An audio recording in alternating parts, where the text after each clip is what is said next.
Hello दोस्तों, आप सभी का बहुत बहुत स्वागत है इस लॉजिक बिल्डिंग के सीरीज में। तो आज हम लोग देख रहे हैं लॉजिक बिल्डिंग का डे 37। तो चलिए हम लोग देखते हैं कि आज का क्या प्रॉब्लम होने वाला है। तो आज का जो प्रॉब्लम है वो फिर से पैटर्न का प्रॉब्लम होने वाला है, जो कि हम लोग प्रीवियस लेक्चर में देख चुके हैं। तो इस लेक्चर में फिर से हम लोग समझने वाले हैं कि पैटर्न का लॉजिक को कैसे बिल्ड करें। तो हम लोग तो कुछ ना कुछ रूल को अपनाएंगे प्रीवियस वाले लेक्चर के। जैसे कि हम लोग बोले क्या कि इसको क्या करना है, डिवाइड कर देना ब्लॉक में। तो सबसे पहले हम लोग क्या करने वाले हैं, डिवाइड करने वाले हैं। Got it. अब ये डिवाइड हो जाए तो हम लोग बताएंगे कि रॉ और कॉलम टोटल कितना है इसमें। तो हम लोग चलिए वो कर लेते हैं। तो हम लोग बोलेंगे क्या कि रॉ कॉलम इसमें कितना है, जैसे कि स्टार्ट किए 1 2 3 4 5। गॉट इट, बोले 1 2 3 4 5। फिर बोले 1 2 3 4 5। Got it. अब ये जो कॉलम है, ये क्या है, कॉलम है। इसको हम लोग बोलने वाले हैं एक्स, और रॉ को बोलने वाले हैं जेड। क्या बोलने वाले हैं, कॉलम को एक्स और रॉ को जेड। Got it. कॉलम यानी कि आउटर लूप और रॉ यानी कि इनर लूप। Got it. और जो काम करेगा प्रिंट कराने का वो इनर लूप काम करेगा, यानी कि रॉ प्रिंट होगा। ओके, इतना बन गया। अब आगे समझते कि इसमें हम लोग को करना क्या है। तो हम लोग को इसमें बेसिकली करना तो कुछ है नहीं, बस अब ये देखना कि कौन कौन से जगह पे प्रिंट हो रहा है, और जो जो जगह पे प्रिंट हो रहा है उसको हम लोग क्या करने वाले हैं, नोट डाउन करने वाले हैं। तो वो हम लोग नोट डाउन कर लेते हैं। क्यों नोट डाउन करने वाले हैं, क्योंकि इससे हमको पता चलेगा कि कहाँ पे कौन सा वैल्यू को प्रिंट करना है। Got it. तो हम लोग वो कर लेते हैं। अब बोले कि हमारे पास जो जेड है, क्या है, जेड है, और एक्स का वैल्यू 1 है, तो जेड कहाँ पे प्रिंट होगा, 5 पे। और एक्स का वैल्यू 2 है तो 4 से स्टार्ट होगा, 5 तक जाएगा। ठीक।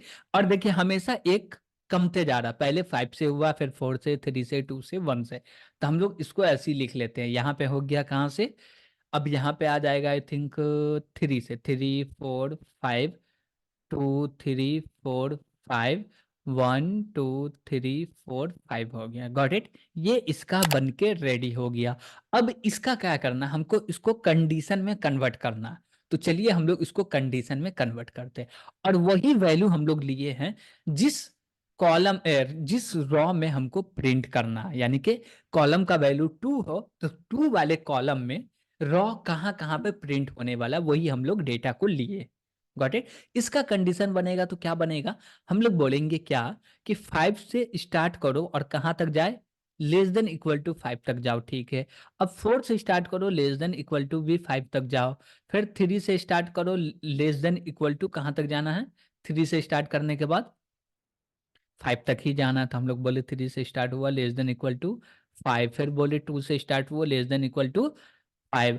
1 से भी चलो और कहाँ तक जाओ, 5 तक जाओ। Got it. इतना तो हम लोग को करना ही है, इतना तो होगा ही। अब इस पूरे का पूरे 5 कंडीशन का एक जनरलाइज कंडीशन बनाना है कि 10 हो, 20 हो, इनका वैल्यू जो भी नंबर हो उसके लिए ये चल जाए। तो उसको बनाने के लिए हम लोग क्या करने वाले हैं, हम लोग बोल रहे हैं कि ये चलेगा कहाँ तक, 5 तक चलेगा। तो 5 किसके 5 तक चलेगा, यानी कि जेड का वैल्यू 5 है तब तक चलेगा। तो हम लोग बोलने वाले क्या है कि यहाँ पे हम लोग जेड ले लो। ठीक। और जो जो सेम चीज है उसको उतार लो। जैसे कि हम लोग नॉर्मल बोले कि जो जो सेम है पहले वो लिख लो। तो हम लोग बोले क्या कि z लिख लो इक्वल टू और 5 लिख लो। ठीक। 5 के जगह पे z कैसे आएगा वो समझिए कि ये स्टार्ट हुआ z का वैल्यू 5 से, 5 पे खत्म हुआ। z का वैल्यू 4 से स्टार्ट हुआ, 5 तक खत्म। 3 से स्टार्ट हुआ, 5 तक खत्म। और 2 से स्टार्ट हुआ, 5 तक खत्म। 1 से स्टार्ट हुआ, 5 तक खत्म। तो खत्म कहाँ हो रहा है, z के वैल्यू 5 पे ही हो रहा है। तो हम लोग बोलेंगे जब तक z का वैल्यू क्या है, 5 है, या 5 से छोटा और इसके बराबर या इससे बड़ा है, तब तक जेड का वैल्यू को प्रिंट करे, यानी कि जेड का लूप जो चल रहा है उसमें जो हम लोग इफ एल्स लगाएंगे, इफ का कंडीशन तभी ट्रू हो। Got it. ठीक है। अब यहाँ पे हम लोग क्या लिखने वाले, तो हमको पहले 5 चाहिए। क्या चाहिए, 5 चाहिए, जेड का वैल्यू 5 चाहिए।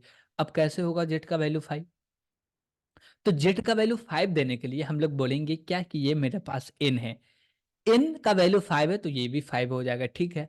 लेकिन n का वैल्यू इससे कम हो सकता है क्या? नहीं हो सकता। तो चलिए ठीक है, लेकिन जब x का वैल्यू 2 है तो क्या अब तो हमको 4 चाहिए, 4 दे रहा क्या? नहीं दे रहा। यहाँ पे हमको दिक्कत आ गया। तो हम लोग डायरेक्ट तो ये नहीं लिख सकते, तो क्या लिख सकते हैं? तो हम लोग बोलेंगे क्या कि इसमें कुछ कंडीशन बनाएंगे, बोलेंगे क्या ये जो मेरा n है इसमें +1 कर दो। अब +1 कर दिए तो कितना हो गया? n का वैल्यू हम लोग 5 मान रहे हैं यहाँ पे, n का वैल्यू 5 मान लिए तो क्या किए? प्लस किए तो 6 हो गया। और बोले 6 में क्या करो? माइनस कर दो x को।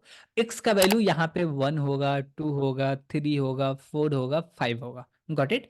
अब हम लोग को मान लीजिए कि ये वाले कंडीशन को ट्रू करना है, तो x का वैल्यू क्या देना? 4 देना। तो जैसे हम यहाँ पे 4 दिए तो हम बोले क्या? n का वैल्यू 5 है, 5 + 1 और माइनस क्या कर दो? 4 कर दो। अब 6 हो गया। अब 6 में से -4 कर रहे हैं तो इसका रिजल्ट क्या आ रहा? 2 आ रहा। ठीक, तो हम लोग स्टार्ट कहाँ से कर रहे हैं? 2 से स्टार्ट कर रहे हैं। कहाँ तक जा रहा है? z तक जा रहा है। z का वैल्यू क्या होगा? मैक्सिमम 5 होगा। मैक्सिमम 5 होगा, उससे ज्यादा नहीं होगा। क्यों? क्योंकि n का वैल्यू 5 है, इसलिए n का वैल्यू जो होता वो होता, लेकिन अभी n का वैल्यू 5 है तो 5 तक ही जाएगा। तो अब बोलेगा क्या कि 2 पे भी ट्रू हो जाए, 3 पे भी, 4 पे भी और 5 पे भी ये ट्रू हो जाए। तो यहाँ पे हम लोग का बना एक कंडीशन। क्या बना कंडीशन? कि n+1 करो, n का वैल्यू जो है उसमें +1 कर दो और x माइनस कर दो, जो भी x का वैल्यू वो माइनस कर दो और less than equal to z लिख दो। इतना कर रहे हैं तो जो भी कॉलम यानी कि जेड का x का वैल्यू जो होगा उस कॉलम पे क्या रॉ में डेटा प्रिंट करना है वो प्रिंट हो जाएगा। Got it? तो हम लोग का ये कंडीशन बना। इसी कंडीशन को हम लोग लिखने वाले हैं इफ के पैरेंथेसिस में, कि इफ का ब्लॉक ट्रू हो तब जाके ये प्रिंट करे। चलिए हम लोग देखते हैं, कोई इसमें दिक्कत आया तो फिर से इसके लॉजिक को हम लोग ड्राई रन करके समझेंगे। तो चलते हैं अभी आईडी पे और इसका कोड कर लेते हैं। हम लोग आईडी पे आ चुके हैं, यहाँ पे हम लोग को कोड करना था। सबसे पहले हेडर फाइल को इंक्लूड कर लेते हैं, लिखे stdio.h। इसके बाद हम लोग को क्या करना है? एक फंक्शन बनाना है जिसका नाम हम लोग तो रखते हैं मेन। चलिए ठीक है, इसके अंदर एक वेरिएबल हम लोग लेंगे जिसका नाम रखेंगे n। इसमें यूजर से डेटा लेने का ये काम करेगा। जो भी यूजर डेटा दे रहा है उसको रख रहे हैं n वेरिएबल में। हम लोग बोले print of inter number. Okay, चलिए ठीक है। अब इसके बाद यूजर जो डेटा देने वाला हम लोग स्कैनफ की मदद से ले लिए और बोले कहाँ रख दो? एड्रेस ऑफ एन में रख दो। चलिए ठीक है। उसके बाद एक लूप लगाए यानी कि ऑल्टर लूप, इसमें बोले एक्स, यानी कि ये काम करेगा कॉलम को प्रिंट करने का, लेकिन ये तो प्रिंट कुछ नहीं करता, बोलता है कॉलम नंबर इतना है पे ये रॉ वाले वैल्यू को प्रिंट कर दो। चलिए ठीक है, इसको 1 से स्टार्ट किया और बोले क्या कि x less than equal to कहाँ तक जाना चाहिए? n तक जाना चाहिए। चलिए ठीक है, बोले x को प्लस प्लस कर दीजिए। चलिए, इसका एक ब्लॉक बनाने की दरकार है तो हम लोग बना लिए। अब इनर लूप लिखे, इसमें हम लोग देंगे z और इसको स्टार्ट कर रहे हैं 1 से, लेकिन कहाँ तक जाएगा? ये भी जाएगा इन तक। कहाँ तक? इन तक गया, इसको भी प्लस प्लस कर दिए। चलिए ठीक है, इसके अंदर यानी कि इनर लूप के अंदर यानी कि इनर लूप के ब्लॉक में हम लोग इफ लिख रहे हैं और इसमें कंडीशन दे रहे हैं। कंडीशन क्या दे रहे हैं? बोले ये जो मेरा n है इसमें +1 कर दो, -x का कर दो।